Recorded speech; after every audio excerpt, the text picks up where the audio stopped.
ఆత్మ సాధకులందరికీ నమస్కారం అండి. సాధకులారా, మనం ఎప్పటి నుండి అయితే ఈ యొక్క స్పిరిచువల్ జీవితాన్ని ప్రారంభించామో అప్పటి నుండి అనేక రకాల అద్భుతాలని మన యొక్క జీవితంలో మనం చూసుంటామండి. ఉదాహరణకు మనకు ఏవైనా ఆర్థికపరమైన ఇబ్బందులు ఉంటే ఆ యొక్క ఇబ్బందుల నుండి బయటపడడం, శారీరకమైన మానసికమైన అనారోగ్య సమస్యల నుండి బయటపడడం, మనం ఏదైనా ఒక సంకల్పాన్ని క్రియేట్ చేస్తే అది తక్షణమే వాస్తవ రూపంలో నిజమై మనకు ఆనందాన్ని కలిగించడం, ఇలా అనేక రకాల అద్భుతాలని మన యొక్క జీవితంలో మనం చూడడం జరిగి ఉంటుంది.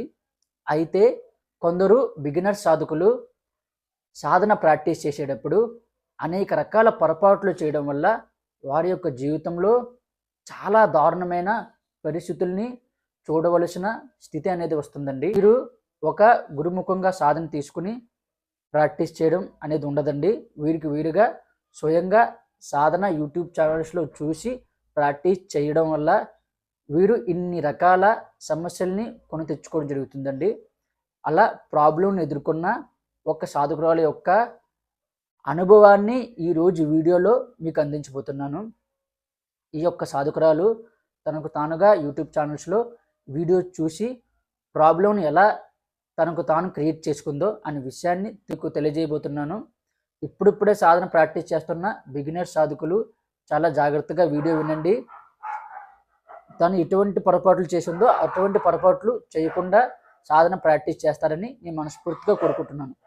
మొదటగా ఈ యొక్క సాధకురాలు ఈ యొక్క యోగ సాధనలోకి ఏ విధంగా అడుగుపెట్టిందో మొదట తెలుసుకుని ప్రయత్నించేద్దాం. ఈ యొక్క సాధకురాలకి తన యొక్క భర్తతో ఏదో రకమైన గొడవ అనేది ప్రతిరోజు కూడా అవుతూ ఉండేది. అలా అవ్వడం వల్ల తనకు మానసికమైన ప్రాబ్లం అనేది రావడం మొదలైంది.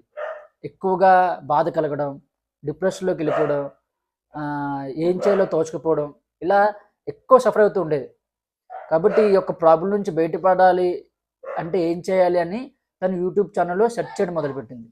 అలా సెర్చ్ చేస్తూ ఉండగా మెడిటేషన్ చేయడం వల్ల ఈ యొక్క ప్రాబ్లం నుంచి బయటపడవచ్చు అనే విషయం తను తెలుసుకోగానే తను మెడిటేషన్ నేర్చుకుంది. ఎలా మెడిటేషన్ చేయాలనేది యూట్యూబ్ ఛానల్లో చూసి నేర్చుకోగానే ఒక 3 నెలలు 4 నెలలు అలా ప్రాక్టీస్ చేయగా తన యొక్క మనసు బాగా నిర్మలంగా మారి ఆలోచనల యొక్క తీవ్రత తగ్గి కాస్త ప్రశాంతంగా ఉండేదంట. అయితే తను ఏం చేసిందంటే ఇంకా సాధనలో ఇంకా ముందుకు వెళ్ళాలి, ఇంకా బాగా పురోగతి సాధించాలని మరికొన్ని వీడియోస్ని తను చూడడం మొదలుపెట్టింది. అలా చూస్తున్నప్పుడు నాడీ శోధనకు సంబంధించిన ఒక సాధన ప్రాక్టీస్ చేసింది.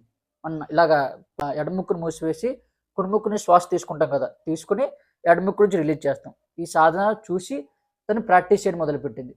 ఈ సాధన చేయడం వల్ల శరీరంలో ఉండే 72,000 నాడుల్లో ఉండే బ్లాకేజెస్ అనేవి పూర్తిగా క్లియర్ అవి ప్రాణశక్తి వస్తుంది.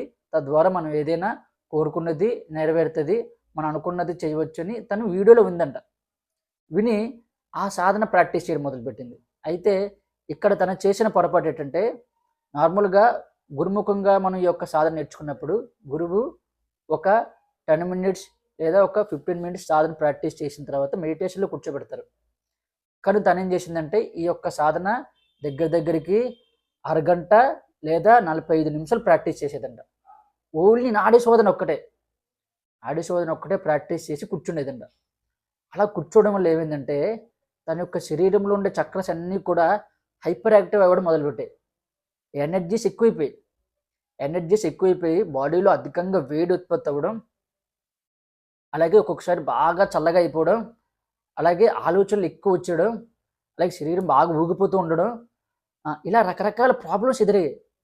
ఇదేంటి ప్రాబ్లమ్స్ వస్తున్నాయి అని తను ఏం చేసిందంటే మరికొన్ని వీడియోస్ సెర్చ్ చేయడం మొదలుపెట్టగానే ఒక వీడియోలో మూలాధార చక్రం అనేది యాక్టివ్ కాకపోతే ఈ ప్రాబ్లం వస్తుంది, స్వాదిష్టాన చక్రం అనేది యాక్టివ్ కాకపోతే ఈ ప్రాబ్లం వస్తుందని వీడియో చూసి తన యొక్క శరీరంలో ఏం జరుగుతుందో అనే విషయాన్ని గమనించి తను పోల్చి చూడగానే తన యొక్క శరీరంలో ఉండే చక్రాస్ అన్నీ కూడా బ్లాక్ అయ్యాయనే విషయాన్ని తను తెలుసుకోగానే మరి ఈ యొక్క చక్రాస్ని యాక్టివ్ చేయాలంటే ఏం చేయాలి అని తను ఏం చేసిందంటే మరికొన్ని వీడియోస్ని చూడడం మొదలుపెట్టగానే లం వం రమ్ ఈ మంత్రాలకు సంబంధించిన బీజాక్ష సాధన చూసి ఈ సాధన ప్రాక్టీస్ చేయడం మొదలుపెట్టింది.